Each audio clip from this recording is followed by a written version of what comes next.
Assalamualaikum warahmatullahi wabarakatuh. Selamat pagi anak-anak. Apakah sudah siap untuk mengikuti pembelajaran hari ini? Sebelum pembelajaran hari ini kita mulai, mari kita berdoa terlebih dahulu. Ayo berdoa, mulai. A'udzu billahi minasyaitonir rajim. Bismillahirrahmanirrahim. Alhamdulillahi rabbil alamin. Ar-Rahmanir-Rahim. Maliki yaumiddin. Iyyaka na'budu wa iyyaka nasta'in. Ihdinas shiratal mustaqim. Shiratal ladzina an'amta 'alaihim ghairil maghdubi 'alaihim waladdallin. Amin.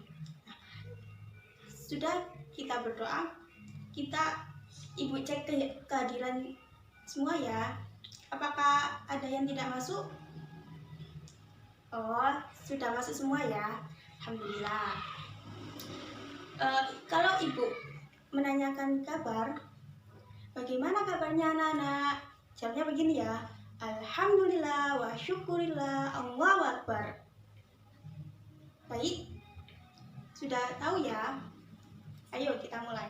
Bagaimana kabarnya anak-anak? Alhamdulillah wa syukurillah, Allahu Akbar. Nah, baik. Sebelum kita memulai pembelajaran, apakah masih ingat tentang pembelajaran kemarin mengenai apa?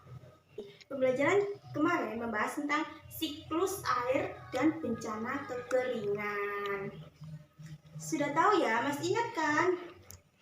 Kemudian kita akan membahas tentang jenis usaha ekonomi yang dikelola sendiri dan keunikan adat istiadat dalam keragaman sosial budaya masyarakat Indonesia.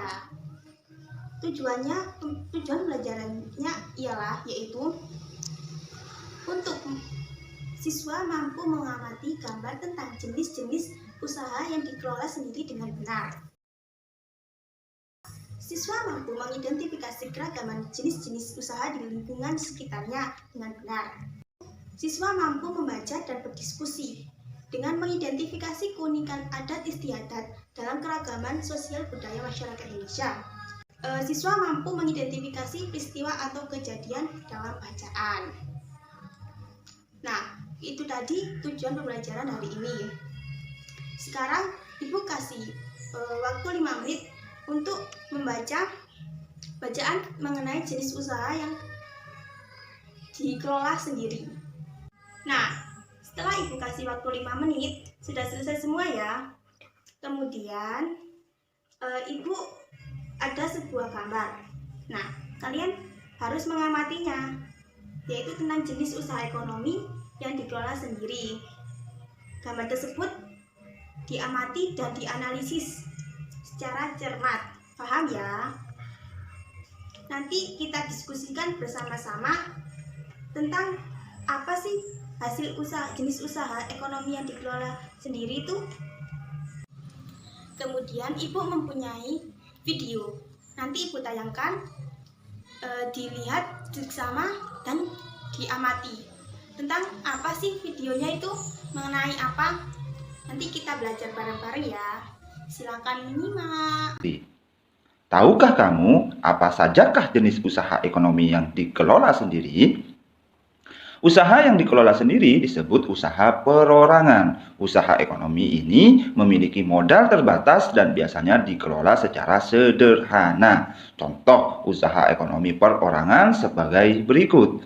Usaha pertanian. Sebagian besar usaha pertanian dikelola secara perorangan. Usaha ini memiliki modal terbatas. Lahan yang digarap petani biasanya terbatas. Lahan persawahan dan tegalan. Namun, ada juga usaha pertanian yang dilakukan secara besar-besaran. Usaha perdagangan. Usaha perdagangan secara perorangan biasanya berskala kecil dan sedang. Contohnya, pedagang asongan, pedagang keliling, pedagang kaki lima, pedagang di pasar, warung, dan toko kelontong. Usaha jasa. Perhatikan usaha jasa perorangan di daerah sekitarmu. Coba sebutkan usaha jasa tersebut. Secara umum, banyak usaha jasa yang dikelola secara perorangan. Contohnya, usaha fotokopi, bengkel, potong rambut, dan penjualan pulsa. Industri kecil. Industri kecil yang dikelola perorangan merupakan industri rumahan. Contohnya, usaha kerajinan tangan berupa pembuatan keramik, souvenir, tembikar, anyaman, dan mebel. Nah, sudah paham kan? Melihat video tersebut, apakah ada yang mengerti apa sih jenis usaha ekonomi yang dikelola sendiri? Usaha yang dikelola sendiri itu disebut dengan usaha perorangan. Usaha ini memiliki modal terbatas dan biasanya dikelola secara sederhana. Contohnya yaitu usaha pertanian, usaha perdagangan, dan lainnya. Usaha pertanian sebagian besar usaha ini dikelola secara perorangan. Usaha ini memiliki modal yang terbatas dan lahan yang digarap itu biasanya juga terbatas, lahan persawahan dan lahan tegalan. Namun juga usaha pertanian ini dilakukan secara besar-besaran. Terus yang kedua yaitu usaha perdagangan. Usaha perdagangan secara perorangan biasanya berskala kecil dan sedang. Contoh usaha perdagangan yaitu perdagangan asongan, pedagang keliling, pedagang kaki lima, pedagang di pasar, warung, dan sebagainya. Kemudian yang ketiga yaitu usaha jasa. Usaha jasa biasanya dikelola secara perorangan. Contohnya yaitu usaha salon, fotokopi, bengkel, terus lain sebagainya. Terus yang keempat yaitu industri kecil. Sektor industri yang dikelola perorangan merupakan industri rumahan. Contohnya yaitu berupa pembuatan keramik, souvenir, anyaman, dan mebel. Nah, kemudian kita membahas tentang keragaman sosial budaya. Apa sih keragaman sosial budaya itu? Baik, Ibu jelaskan. Nah, di Indonesia ini dibangun berlandaskan dengan ragam sosial dan budaya. Keragaman yang dimaksud adalah keragaman budaya, religi, suku, bahasa, musik daerah, sampai dengan ragam tarian daerah. Nah, budaya sendiri itu berasal dari bahasa Sanskerta yaitu budaya yang berarti budi atau akal. Budaya merupakan segala sesuatu yang dipelajari, dialami, dan diwariskan bersama-sama secara sosial yang melahirkan makna pandangan hidup yang akan mempengaruhi sikap dan tingkah laku para anggota suatu masyarakat. Dalam keberagaman ini, antar masyarakat sangat perlu dan wajib untuk hidup harmoni supaya menjaga terjadinya konflik atau hal semacamnya. Gitu. Adapun teks bacaan mengenai keragaman sosial budaya yaitu di Bali. Judulnya Desa Unik di Bali.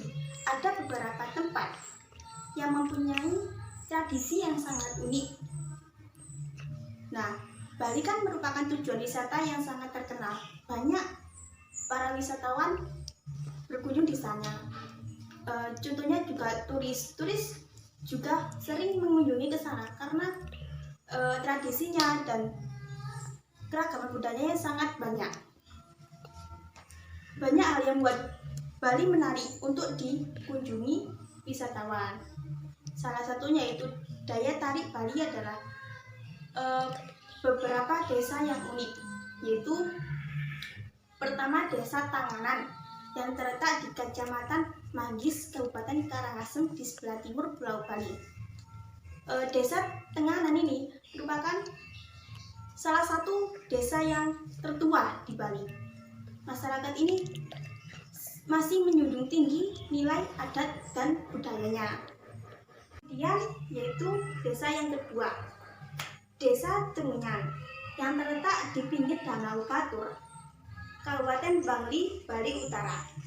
Keunikan desa ini yaitu tradisi pemakamannya pada masyarakat Hindu Bali.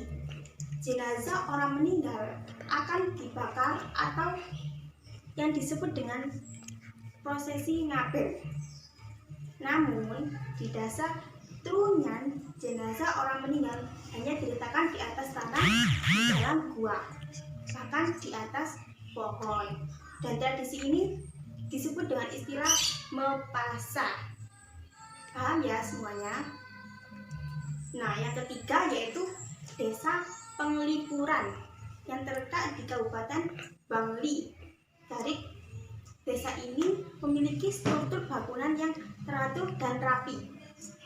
Masyarakatnya tidak pernah melepaskan adat dan budaya yang berlaku turun-temurun.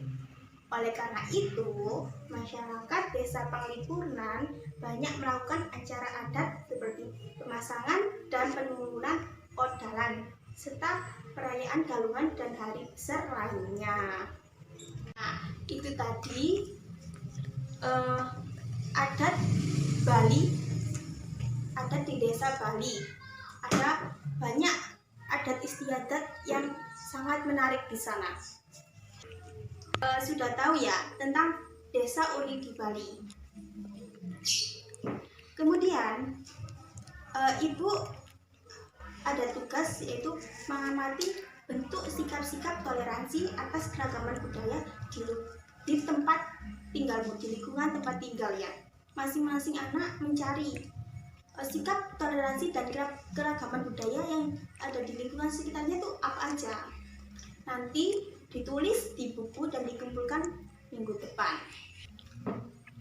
Ibu ulas kembali. Usaha yang dikelola sendiri yaitu disebut apa tadi? Usaha perorangan. Ya, benar sekali. Usaha ini memiliki modal terbatas dan biasanya dikelola secara sederhana. Contohnya yaitu apa aja? Ya, jenis pertanian, terus jenis perdagangan. Kemudian apa? Usaha jasa. Terus yang keempat? Ya, betul sekali, industri kecil. Kemudian keragaman sosial budaya. Keragaman sosial budaya di Indonesia ini sangat banyak, yaitu mengenai bahasa, terus tari, religi, suku, musik, dan masih banyak lagi. Dan budaya itu yaitu budi atau akal yang merupakan segala sesuatu yang dipelajari, dialami, dan diwariskan bersama secara sosial yang melahirkan makna pandangan hidup yang akan mempengaruhi sikap dan tingkah laku para anggota suatu masyarakat.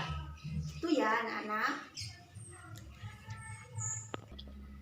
Adapun keragaman budaya dan sosial di Bali yaitu banyak banget tradisi yang dapat menarik wisatawan untuk berkunjung. Sebelumnya, Ibu mau memberikan tugas terlebih dahulu.